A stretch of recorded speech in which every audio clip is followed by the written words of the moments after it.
Hi, this is Nolan from Benchmark, and in today's video I'm going to be showing you how to disable the splash sound in Microsurvey's FieldGenius for Android.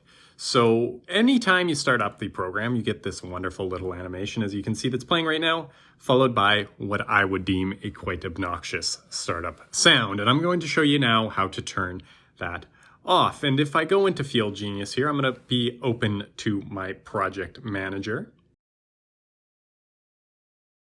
And if I open up my first project here, this XML project, and you can do it on any project you so feel, and go into my settings options, what I'm going to do is I'm going to scroll down to the sounds and vibration option, which you can then see I have three options here: sounds, startup, splash sound, and vibration. And by the title of this video, you can probably guess what toggle I'm going to use here.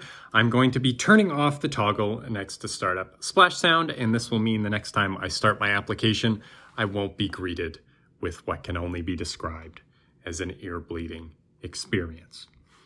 But for now, that is everything in today's video. That is how you turn off the splash sound upon starting up your Microsurvey's FieldGenius for Android. And if you have a moment, I would please ask you to hit that subscribe button down below. It really does help us out and helps me keep making these videos. And if you have any questions about anything you've seen in today's video, or any questions about anything you've seen on this YouTube channel, please give us a call at 1-888-286-3204 or visit us on the web at bench-mark.ca.